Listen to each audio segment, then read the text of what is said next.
Salut, bienvenue sur Ivoire News, la chaîne politique qui vous partage l'actualité ivoirienne sous toutes ses formes. Nos informations sont tirées des sites populaires comme l'Infodrome, Soir Info, Pro SS et Opéra News. N'oubliez pas de vous abonner et d'activer la cloche de notification afin de ne rater aucune de nos vidéos. Et si vous l'aimez, n'oubliez pas de la partager.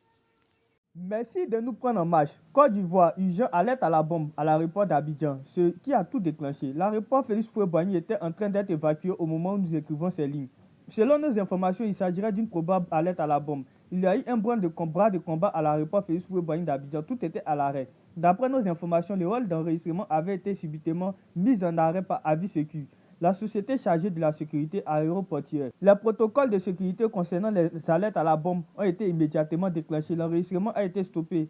Passagers et hôtesses ont été priés d'évacuer le hall et d'intenses fouilles ont débuté. Tout ce remue-ménage a été causé par la découverte de résidus de bombes. Heureusement, il s'agissait de bombes en plastique. Ces bombes appartiennent, apprend-on, à des instructeurs français en mission. Après toutes les vérifications possibles, l'alerte vient d'être levée. L'enregistrement a repris au grand soulagement des employés et passagers quelque peu secoués.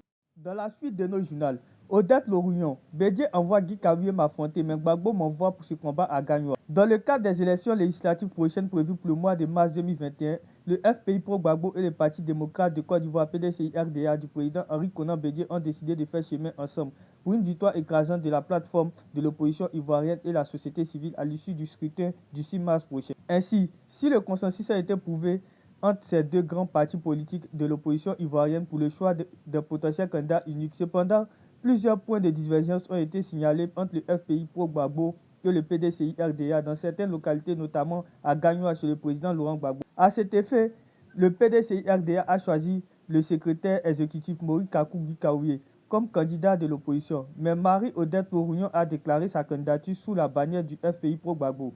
C'est ainsi qu'elle affirme dans une déclaration rendue publique sur les médias sociaux ce jeudi 4 février 2021. Bédié ne veut même pas nous donner un élu à Yamoussoukro, ni dans le centre du pays, mais vient partager l'ouest, bastion du FPI avec le président Gbagbo. Plus grave, c'est à Gagnoa chez lui, Gbagbo, Bédié envoie Guy Karoué m'affronter. Et c'est ça qui n'est pas bon. Gbagbo m'envoie ici à Gagnoa pour ce combat, a indiqué Marie-Odette Lorouillon.